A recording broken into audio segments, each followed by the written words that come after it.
Welcome to Prosecco and Prose, episode 12. This week's Prosecco is It's a Head Snapper. This week's prose is Mark Twain's short story, Luck.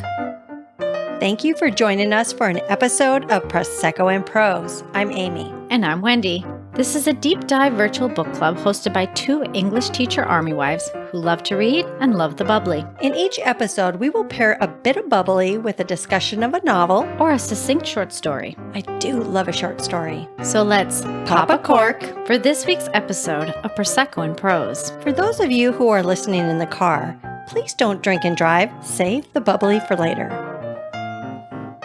This week is our part 2 of 2, honoring our veteran soldiers. Our first episode was so fun, wasn't it? Oh, I loved it. I loved having Sadie join us. I did too. She was a complete natural in the studio. Oh, she really was. Now, I was thinking that during the last episode, we forgot to wish our other face-to-face DC book club members a happy Veterans Day. Oh, I felt so bad. Remember Bree? Bree and Gabrielle. Oh Yeah. my gosh. They also gave us some very insightful info on Beyond the Point, didn't they, as female service members? They did. I mean, I panicked after we published that episode. I can't. That's one of the scrolls you sent me, actually. I know. So ladies, and again, all vets, we honor you and we salute you. From me, a special shout out to my husband, my son in Germany, my dad in Montana, and my brother in Washington State, all veterans of war. So many heroes out there, and we are so thankful for you. My husband as well, his brother in Wisconsin, my uncles in Ohio and Minnesota, and a couple cousins, one at Cherry Point in North Carolina, and one at Naval Station Air Oceana right here in Virginia. Oh, wow. That's close. It is. Now, I guess you could say this week we are kind of kicking it up a little bit of old school. A little bit. With a fabled author from long ago, Mark Twain. Yes, none other than the notorious Samuel L. Clemens. Right. But don't you think we should have our own pen names? I mean, new season, new adventures. I never thought of that, but I could get on board with that. Well, let me just tell you, if I had a choice of a pen name, You've been thinking about this, I can tell. I know, I would obviously choose Chloe Lamarca. Ooh, so we're naming ourselves after the bubbles we drink. I like it. I mean, I think it makes perfect sense. It does, pretty much. I thought I'd make it easy for our friends to know, what brand to bring us at 5 o'clock happy hour, maybe. 5 o'clock? When have we ever waited until 5 o'clock? And when have we been particular about a brand? Well, it's 5 o'clock somewhere, and I'll drink anything that's free, cheap, and cold. Free, cheap, and cold. You know what warm does to me. So it's both of us. Ends up on our Bloopers. I just don't do warm. I know, and I do free and cheap. And cold. And cold, but not warm. Okay. What would your pen name be? Well, It's all about me, but hey, I probably need to ask you, what would you like to do? well, thank you. And actually, this may come as a little surprise to you. When I was a kid, I actually dreamed of being a writer, and I did give myself a pen name. Of course you did. Hillary Wells. Thought it was so... That sounds like a soap opera actress. Or an author. But yeah, that would be a good soap opera actress name. Hillary Wells. But if we're sticking with the bubbles, I'd prefer something posh and cheap. I think that describes me. So, Juliana Asolo. That is a little bit of classy, but a solo, cheap. But it's good. It is. It is. So speaking of classy, how about this week's Prosecco? It's a head snapper, Prosecco Extra Dry, is an interesting looking bottle. Oh, the label is so fun and sassy. Love it. It kind of reminds me a bit of you, Wendy. Me? Yeah, you. The barefoot blonde, wearing a sassy little blue number, doing one of her yoga poses, all the while sitting on a bed of floral garland, drinking a tall pour. And there you have it, listeners. A breathless short summary of the label and some of my favorite things to do during the day. Let's move on to the tasting portion of this episode before my partner heads down a rabbit hole she can't get out of. For real, though, this bottle caught my eye right away when I perused the wine aisle in Safeway last week. It was their featured Prosecco on sale for the lucky low price of $9.99 a bottle with my club card. I grabbed it as I felt that it might pair well with Twain's short story Luck. The regular price was $12 and some change. Not too bad. Right. I mean, who doesn't like a sale, though? Oh, I love a sale. I see you did buy two. So. I did. So I didn't save any money. We gotta drink it before the Hubs gets back. Well, we can manage that. But So what did you find out about this particular Prosecco? Well, like the bottle says, it's an extra dry DOC with an alcohol content of 11%, which is normal again for Prosecco. Yeah.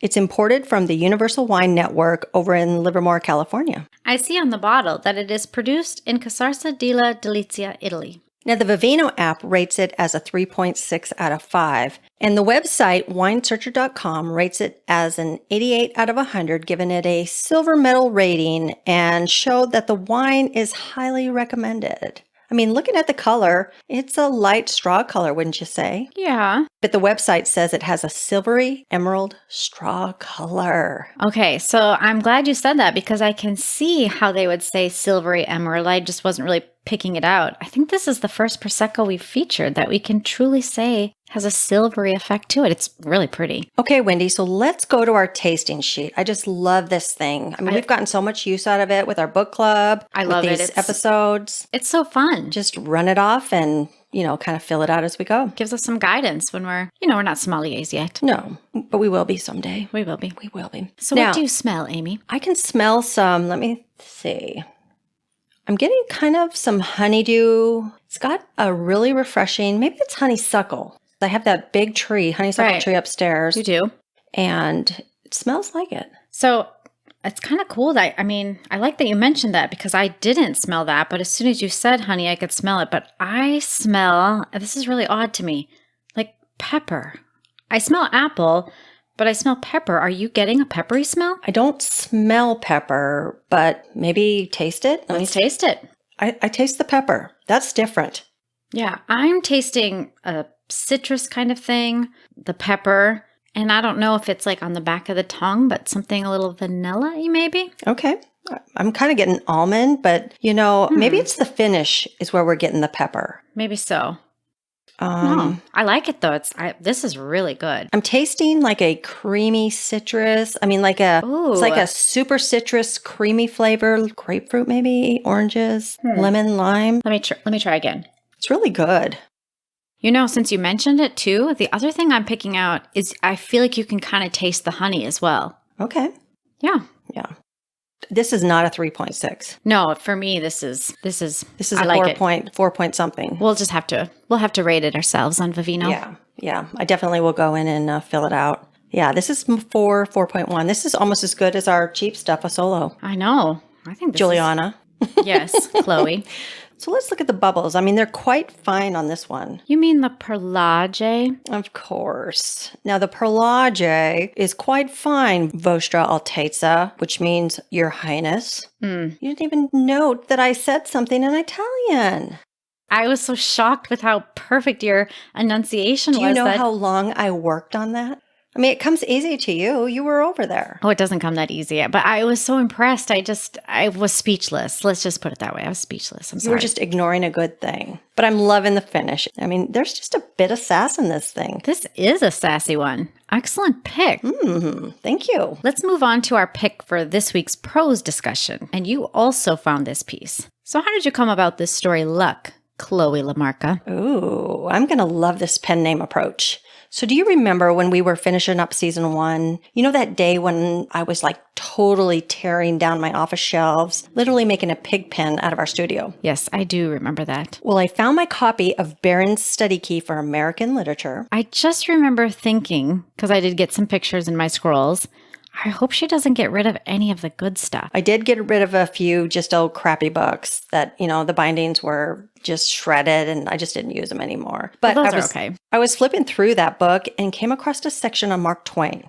I was noting the major themes in all of his works and thinking, man, we need to do an episode on Twain someday. And I have 2 of his books in my vault that are short stories and essays. Just 2? Well, I do have more than one Mark Twain book, but those are the short stories and the essays. So you just have 2 of essays. Right. Gotcha. And short stories. We haven't covered any essays. Essays are prose too. Just, thoughts for future musings. Maybe another idea for a podcast, or at least for our feature Fridays on Instagram. But as I sat surrounded by these books, I realized we hadn't done any of the old school authors, and thumbing through the books, I found this short entitled Luck. In keeping with our military theme this month, I thought it would be a great story for discussion, especially since it had to do with an Army general. Obviously, Mark Twain needs no introduction, but to refresh our listeners with some quick facts, he was born Samuel Langhorne Clemens. Mark Twain wasn't his only pen name. He also created under the names Josh, humorous sketches, and Thomas Jefferson Snodgrass, a series of humorous letters. Aha, all these pen names. I swear he must have been hiding from the law. Maybe. But I'm thinking that I'm going to give the Hubs the pen name like Twain's. Josh. I like Josh. Oh, I like giving them pen names. The Prosecco. Now, I think Ruffino fits your Hubs. He's really refined. He's very distinguished. Done deal, Wendy. And then we're going to have our own bottles. I mean, as long as I don't have to share. I'm glad I picked 2 names. Me too. Yeah, more for me and... Yeah, I would have to say Ruffino fits him. Mm-hmm. But now, can we get back to Twain? Sure. Okay. Go ahead. Sorry. So Twain Clemens, whatever name we are going with, was born November 30th, 1835 in Florida, Missouri. And that is a town in Missouri and not 2 states we just listed together. And he died on April 21st, 1910 in Reading, Connecticut. Hey guys, those dates are going to be important in our random section of this episode, so don't forget them. I'll be what dates? By then, after this sassy sauce. Twain is well known for his novels The Adventures of Tom Sawyer, The Prince and the Pauper, and Adventures of Huckleberry Finn, to name a few. Oh, my favorite was Pudd'nhead Wilson. It's like a tale of switched identities solved by a not-so-dumb lawyer named David Wilson. I read it in college. We actually got to pick the Twain novel that really spoke to us most. That's very intriguing. I might have to read that. I'm curious as to why it spoke to you, though, Amy. Well, David Wilson was the lawyer in the novel, and he was kind of looked at as an unintelligent, blundering fool because he made this nonsensical comment about a dog. Something like cutting the dog in half so it would stop barking. Okay. It was just kind of crazy. But for me, it could have been a metaphor, or maybe it was just a joke, whatever. But Wilson was actually shunned by everyone in the community as an idiot. Wow. He had to prove himself over the course of time to gain favor within the community again. But he ended up being the ultimate hero of the novel. But it spoke to me at that moment in time that, people really judge others too quickly for blunders. They do. In that community, they judged Wilson for a blunder. And I wanted to remember the message of this book as I pursued my teaching degree with my students. You don't judge, and you don't act too quickly. Just let people speak. A plus B doesn't always lead to C in that order. Exactly. Right? That's a really good point. I'm kind of interested in reading that myself. I have a copy of the book if you want it. Of course you do. So along with being an author, Twain also worked as a steamboat pilot on the mighty Mississippi, was an inventor, a journalist, sort of a jack of all trades. Now, he was against slavery and a Christian, although not overly for organized religion. And we all know him for his dashing white suit. Kind of like the KFC. KFC Colonel. He Yeah. always reminded me of Twain. That's true, yeah, yeah. Can you hide from the law in some bright white suit, though? I'm just saying with the pen Good names. point. Just a little thought got into my little brain there. But I'm ready to get into the summary, as I know you said you had some more fun facts about Twain in our random section of this episode. So let's talk about these characters. Emphasis on characters for this short. Now, Luck has just 3 characters, and we only truly learn about one. We have our 1, narrator, presumably Twain. 2, clergyman, or the Reverend, a former military instructor and eventual battle buddy of our protagonist. And then 3, the Lieutenant General Lord Arthur Scoresby, VC, KCB, etc., etc., etc. Obviously quite the gentleman with all those letters and titles. Indeed. He is a highly decorated career military man, and as such, discretion is of the utmost importance, so our considerate narrator does not reveal his name. Yes, one must be discreet in such matters. Let's summarize this quite amusing piece. But before we do that, I just want to share the author's note at the beginning of this piece. Yeah, it's kind of an important little bit. It says, "This is not a fancy sketch. I got it from a clergyman who was an instructor at Woolwich 40 years ago and who vouched for its truth. -MT." Obviously Mark Twain, right? I mean, the letters fit. But it's almost like a disclaimer for him, just in case the story raises questions on its, shall we say, truthfulness. Ooh, yes. I would say that is a polite way for Gentleman Twain to put it. Now, today's piece is very short. It's only 1,797 words long, a quick 5 to 10 minute read, but packs a great story about a very lucky general. Now, guys, as always, spoilers ahead. So if you haven't read this very short story yet, you can search the Google webs for Mark Twain short Luck or listen to a multitude of audible reads on YouTube. We will also have links to this piece on our new website, www.proseccoinprose.com. So our story starts at a banquet in London our narrator is attending. A banquet to honor the highly esteemed military man, Lieutenant General Lord Arthur Scoresby, etc., etc., etc., as he comes to the end of his very successful career. I thought you would add in the VC KCB before you added etc., etc., etc. I couldn't remember all of his titles. I just know that I really like got this thing memorized because I am totally going to annoy the hell out of Josh with it. I just love saying Lieutenant General Lord. It's like you've combined so many things. We have to add the word the before it. The Lieutenant General Lord Arthur Scoresby, VC, KCB, anyway, etc., etc. It's like a party for this guy. Right. Yeah, it was a retirement party of sorts, you could say. That was the feeling I got. Yeah. So our narrator starts off recounting the complete awe he feels to simply be looking at the man, when an old acquaintance, our ever-resourceful Reverend, indeed, none other than the Reverend, who leans over to our narrator and, gesturing towards the guest of honor, says, privately, he's an absolute fool, which comes as quite a shock to our narrator. Well, it's a clergyman. These men are supposed to be the upholders of truth. It goes back to our initial story note, the disclaimer. It does. Now, as the banquet is not the time to get into gossip, I probably would have, but... Oh, I so would have been all over that table. Oh, tell us the story. Tell us. Clergyman. Our narrator finds an opportunity a few days later to get to the bottom of the story. Bless his soul. He's a determined man. Mm-hmm. The clergyman explains he was an instructor at the military academy when young Scoresby attended. After a preliminary examination, he concludes poor Scoresby is not the brightest tool in the shed, takes it upon himself to help him not completely crash and burn. I was going to say the brightest chapter in the Bible.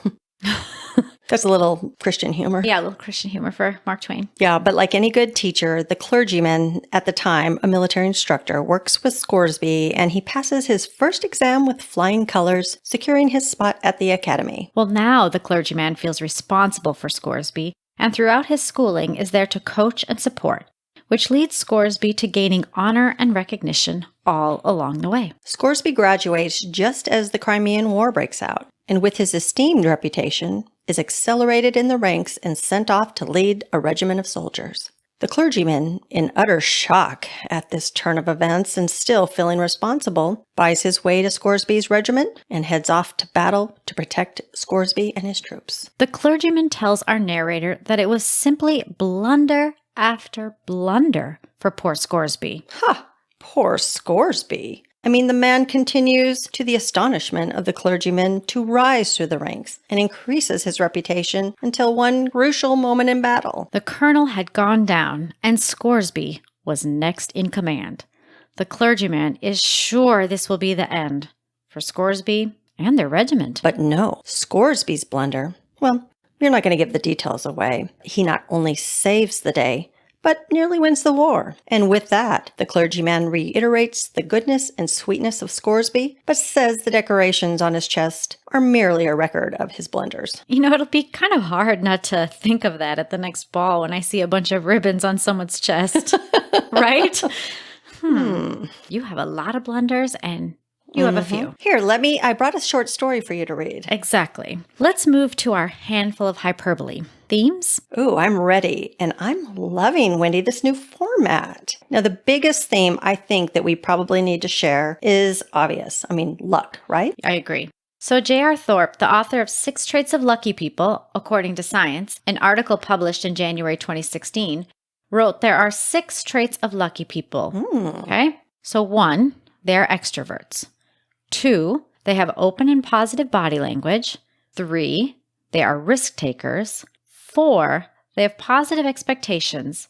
5, they look outside the box. And 6, they actually believe they have good luck. That's interesting. I do feel like That's sort of positive expectations. But yeah, Glass half full. right. I mean, I'm living my life glass half full. Yeah. Same. Great article, Wendy, and I'll post that on our Perfect. show notes. Yeah. But I also found this article. It's called 21 Reasons Why Some People Get So Lucky in Life by Bob McGlonney, the author of Embrace the Chaos. Now, a few really good reasons stood out of the 21. I'm not going to read all of them. There were 3 of them that really stood out to me. So lucky people surround themselves with positive people. But I'm not sure the clergyman was positive all the time, but he was willing to take the time and coach Scoresby to, reach success. Right. And then 2, lucky people accept imperfection. Okay, go ahead. This just makes me tangent a little bit. You probably are thinking the exact same thing. Our husbands and how one of their senior leaders told them to get projects to 80%. Right. Exactly where I was going. 80% and done is more productive than 100% and not. You've got to move on at some point because nothing is perfect in life, and learning to accept that allows for more opportunities to do other things. And there's always going to be somebody that's going to fix your 80%. Right. Or improve. Improve on it for themselves. Now, the third one that I wanted to kind of just tangent on here is lucky people are willing to admit that they're not smart. Well, that is Scoresby, in my opinion, right? Sure. He is ready to accept coaching and guidance from his instructors. Exactly. Right? The clergyman also repeatedly describes Scoresby as good and kind, and even the narrator describes him as unaware of the admiration people have for him. Didn't he mention unconscious all the time? Yes. 3 or 4 times? Exactly. Yeah. I think he was truly humble. I mean, I felt that he had a humility about him. Right. I'm just thinking 3 or 4 times when you only have 1797 words. That's a lot. Right. Something there, right? Exactly. Now, the clergyman puts all of Scoresby's successes to luck. However, Scoresby was willing to work hard, in my opinion, and he put the time in to study and learn and be ready for his exams. Well, remember you talked about taking risks. Scoresby's moment in the Crimean War, perhaps he did hear the order correctly. But think about this. I mean, maybe he was thinking, this is a risk to go this way, to take this route, but if I take it, it could lead to great success. Which, as we know from the story, did.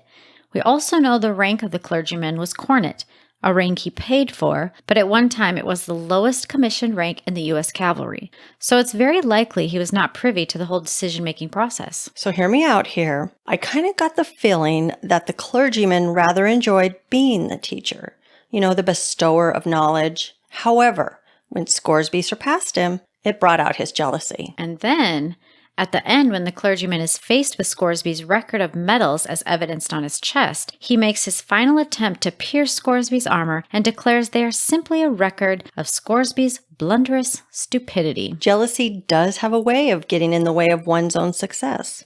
I think, my thoughts here, it got in the way of the clergyman from recognizing his own role in Scoresby's luck. Yeah. Okay, you want to move on to symbols? I just feel so weird with this handful of hyperbole. We're only doing 1. I know, it's good. Yeah. All right, symbols, right? Yep. Yeah, it was really hard to pick out a symbol for this work, but there was this motif throughout this piece of rank and title. Quick refresher, a motif is a reoccurring element in a work that helps to illuminate a theme. Exactly. Now, right at the beginning, the narrator will not even give the rank of Scoresby because just that bit of information could have revealed the person. We also know that Scoresby rose rapidly through the ranks, and the clergyman made sure to point out the rank he took, cornet, which, as mentioned earlier, was the lowest of commissioned ranks, sort of like a second lieutenant. Yep. And then we have the titles. The clergyman and the reverend is a title that comes with an expected level of truthfulness. There's even a sense of tone with those 2 titles. A clergyman encompasses, to me, deacons, pastors, elders of a church. But reverend, the title reverend. Right. There's just so much more reverence associated with that word. I agree. So, a reverend commands a deeper level of respect and admiration, and it did for me in the story initially. Yes, and I agree. And in fact, reverend is capitalized and clergyman is not, which further serves to acknowledge the specificity of his title. And I also found this interesting. When the narrator, and you'll remember this because you're good at details, when the narrator was settling in to hear the story of Scoresby as a fool, remember that? Mm-hmm. He switched from calling him the clergyman to calling him the reverend. Even though in the note preceding the short, he stated the story came from a clergyman. It just seemed like a weird differentiation right there. Like, what he's about to tell me is coming from a reverend. But when he did it later, when he wrote it down, well, it came from a clergyman. Isn't that interesting? That was really interesting. Nice detail. Thank you. It was kind of funny at the beginning, how many titles our narrator gave Scoresby, letting the reader know this guy is a big deal. He's like a big deal. A big deal. Even if I can't give you the specifics. I mean, lieutenant, general, lord. He's got power and esteem in his name. And symbols. Guys, we were really stumped on this one. So if you find anything, we'd love to hear your thoughts.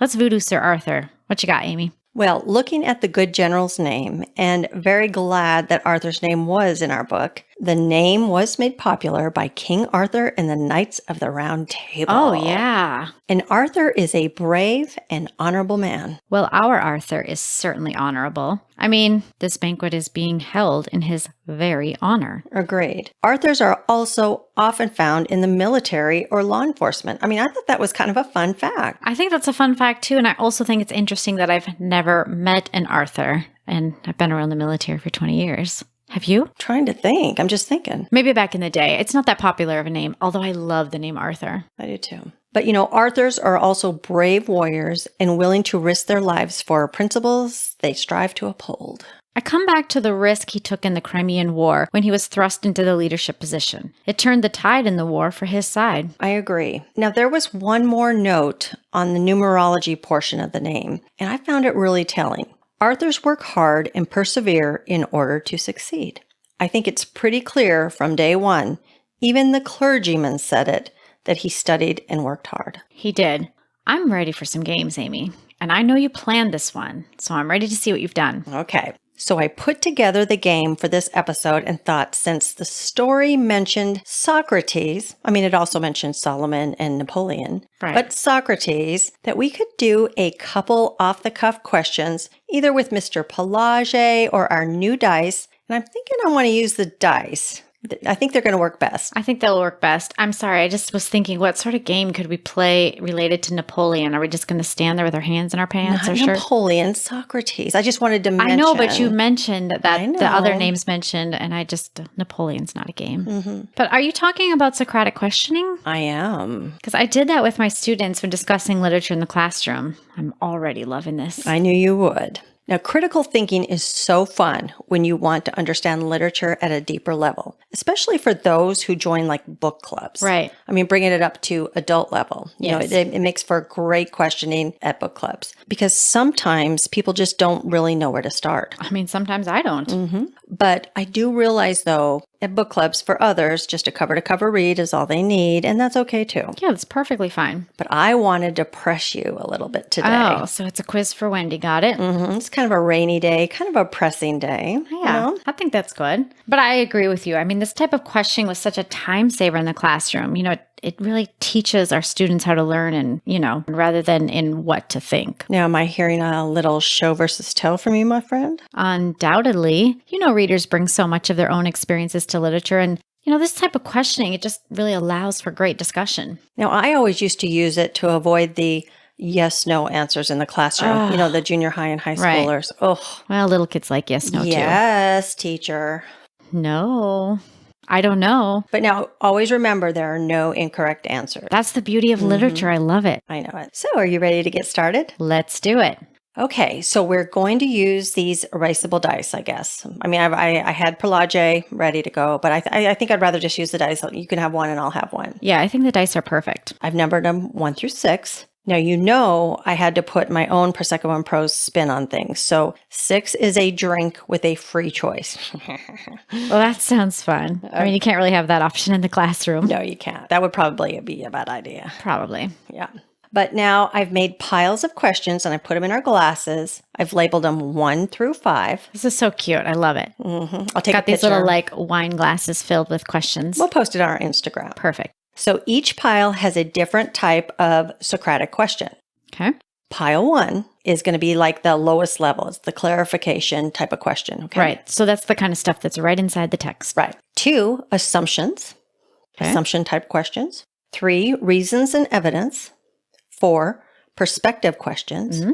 And 5, implications and consequences. You good? I think so, but maybe you can roll first. You know, the old show, then do. Okay. And I'll snap a picture for our Instagram so our listeners can see this fun little setup because it's really cute. Perfect. Yeah, I can go first. I don't have a problem with that. Now let's kind of set a limit and maybe do just 3 rounds. I think so. I mean, we could go on forever and ever and ever. I know we could, but no So one else could. and the questions are pretty easy. They're just like the kind you would ask in school. All right. Perfect.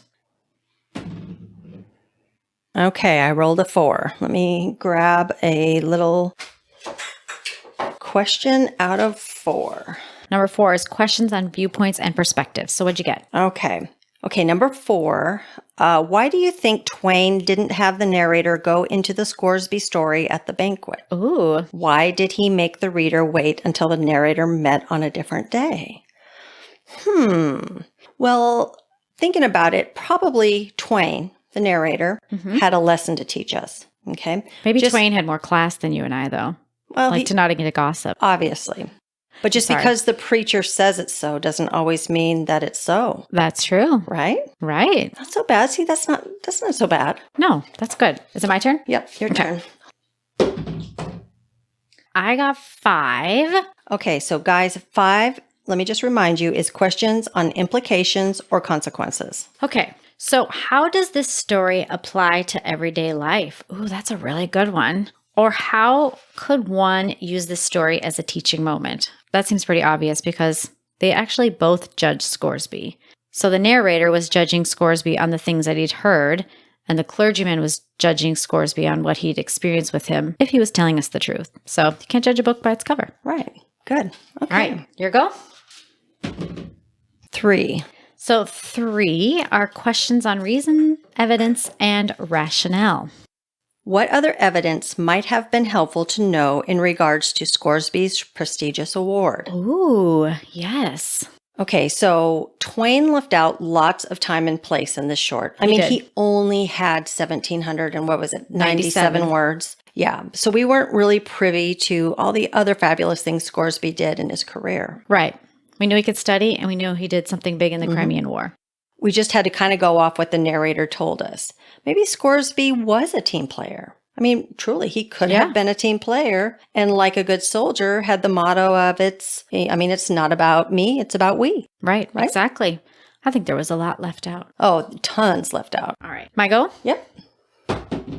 1. 1. Okay, guys. 1 is, that's the lower level questioning. It's conceptual clarification. Okay, how does this story relate to today's situation? Military, non-military, teacher, clergy?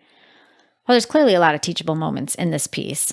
And we have military academies today. We just did West Point a couple weeks ago. And have we not been shaped by amazing teachers? That's what the clergyman did for Scoresby. He was actually a very good teacher. Sure. That shaped him to a very successful life. Okay. We'll do 1 more each. All right. 1. We got 1 as well. So again, these are clarification type questions. Oh, this is a good one. Okay. So perfect. You are going to laugh when I read this. Okay. What other themes stood out for you? Of course you had a way to get that in there.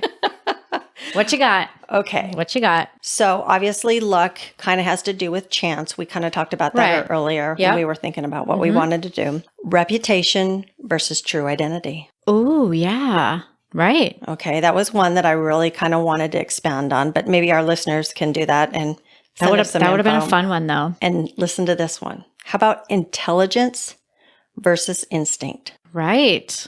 Yeah. Yeah. I can see those as well. Okay. And then what about jealousy? I mean, that was just like a given. Yeah. I mean, kind of in line with the word luck, jealousy. Definitely there was some jealousy going on in the story. Oh, absolutely. But I just really loved the intelligence versus instinct. Yeah, I think that's a really good one. I think we could have really expanded on that one. I know we don't have a lot of time, but maybe I'll just do some writing on my own. And you can put it in the blog. Sure. You can. Okay, last one for you. All right, number 2. Okay, 2 are the assumption questions. All right. What was your first assumption of the story? Wow, that question right there is kind of loaded because I thought the little note really kind of... the disclaimer? Yeah, the little disclaimer. Did it change when you got to the end or with the second reading? I don't know. I guess I approached it kind of skeptically because he said right away, this story was told to me. So, but it was a clergyman. So, and he vouched for its truthfulness. I'm stepping back. I'm just reporting it. I don't know. I guess I never really thought of Scoresby as a fool, and I just felt like the clergyman didn't give himself enough credit. Like he let his jealousy. Initially on a first reading for me, I was looking at just because when I thought about what the clergyman said, because clergymen, they're not supposed to lie. Right. So I was thinking, well, how in the heck does this fool make general? So I just read it as such. And then I got to the end and I was ticked off. So ticked off at the clergyman. So I read it again. And I thought, you are a jealous little clergyman. Cool. So I think this is where, we talk about how kids bring their schema to discussing a piece of literature. So I have a different schema about clergymen. So I right away thought, I don't know if this guy is trustworthy because he's a clergyman. Whereas you took it, he is trustworthy because he's a clergyman. So everything after was a grain of salt with someone. I mean, I even wrote at the bottom of my notes, the clergyman pities him and he shouldn't. Right. So this was fun. Oh, good. I'm so glad. I was trying to give you that time to learn all the technology stuff for our website. I mean, I will have to say, I do like working on the idea shells together for the episodes, but I like to come in after you and say, let's take this in a different direction. That's true. But I have to say, you've got some skills. So am I out of a job? Like, am I still Of course the not. gamer I'm here? just so happy to turn this back over to you. It was fun, though, learning a little bit of the tech stuff, too. You're not the only tech queen on this duo. I know. But I'm going to just let you keep the job of editing all the bloops and blunders, sort of like our Scoresby character. I just had a really wild thought. What if the clergyman actually made those blunders and he was so upset that he projected them onto Score? I don't think that's really what happened, but I just sort of, my brain. Anyways. It's projection. Exactly. Before I digress too far, last section, random. Ready? I thought it would be fun to give some interesting facts on this prolific author, as there is so much Twain information out there on the Google webs. Okay, guys. I made these out so you can just read them. Okay, guys. Amy is literally shoving some lists my way that I haven't seen yet, so this might be a little bit interesting. Don't worry. I have 10 facts, and I'll split the list with you. I just don't want to do all the talking. Okay. You just have to read my dribble. It's pretty good, though. I mean, if you can. Yeah, it's teacher writing. It's good. Now, if there are any failures, I'll own it as my bloop for the reel. Okay. So I've given you some even-numbered facts since I'm the odd friend who likes to spring things on you randomly. Lovely. Not odd. If you remember right, I did it to you in the epilogue. Oh, you did. I totally forgot. No, we're doing it. Okay. So totally going in cold, but here it goes. Fun fact number 10. Twain called the Book of Mormon chloroform in print. Cloyla Marker, did you make this up? No, I don't deal in fake news. I fact-checked everything. Now, this came from the piece called Roughing It. Now, I don't have time to explain how I ran into each piece of information. Just trust me, I did my homework. Okay, but I don't want to see our names, our podcast, on the hot seat list. Remember the plagiarist in season 1, episode 8? I do. So like I said, just trust me. All right. Okay, so I have fun fact 9. Twain was a huge supporter of the abolition of slavery and women's rights. He even paid for education for people of color. He was a really great dude.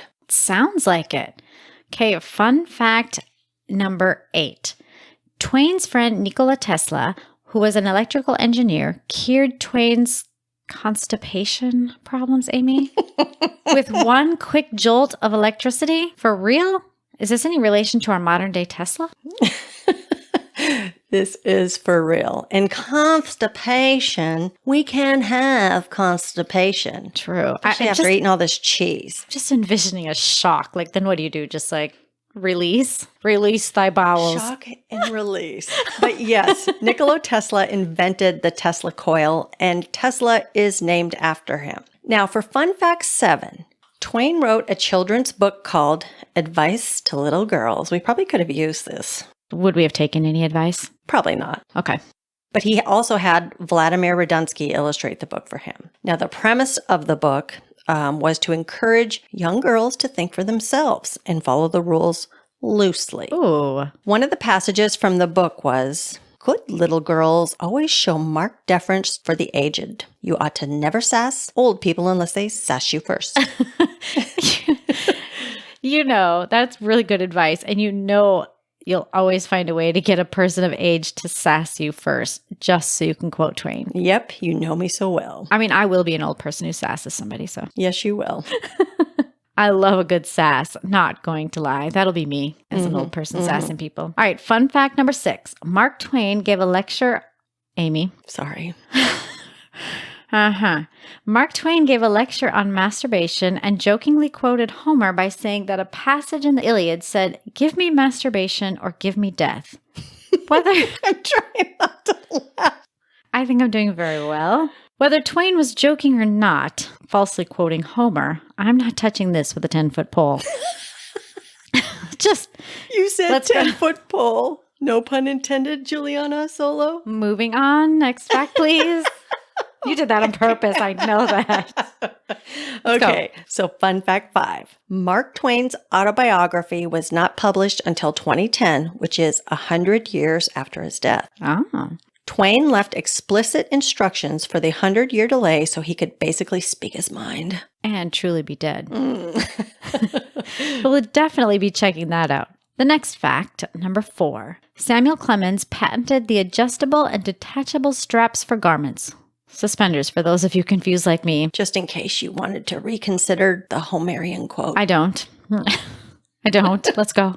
Okay, so fun fact 3. Apparently, Twain despised Jane Austen. What? He wrote, "Every time I read Pride and Prejudice, it's like a retelling. I want to dig her up and beat her over the skull with her own shin bone." I mean, it's like violence at its best in the 19th century. But there's this great article written by Emily Auerbach in Virginia Quarterly Review, a National Journal of Literature and Discussions issue, winter 1999. I mean, I love some Jane Austen, but I literally can picture that. Absolutely. In his white suit, Yeah. shin bone. Maybe it's a KFC chicken bone. Maybe it is, but Samuel. But these are some interesting facts. Number 2 is a great one. Twain was born on the day Halley's Comet flew by Earth in 1835 and died on April 21st, 1910, the same day Halley's Comet flew by again. Wow. Seriously? That's why I wanted everybody to remember his birth date and his day of death. Let's go ahead and move to fun fact 1 and then just kind of wrap this up. All right. Mark Twain wrote of the earworm phenomenon or effect. Remember that? Yeah. Do you remember learning about that? Yes. You know, the songs that you just can't get out of your head. You mean like Baby Shark do do do do do do. Mommy shark do do do do do do. It's the end do do do do. Yes, he did that to us. I didn't realize that was him. That's a really cool fact. And the Macarena. Oh, the Macarena. Let's Let's just not go there. Yeah. But thanks for changing it up a bit. Our listeners are probably wondering how our minds work. Or maybe your mind anyway. Probably. But we said we were going to lighten the mood this season and get back to doing what we do best. And that is... Drinking Prosecco. Scratch that. Giving entertaining and informative information while we sip poshly Prosecco.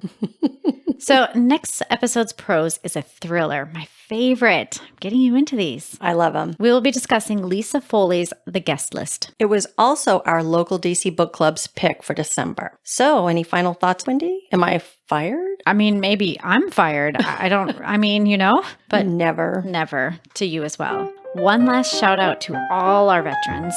Thanks for what you do. To those of us in the military and those of you who've served. Every day is Veterans Day. See you next episode.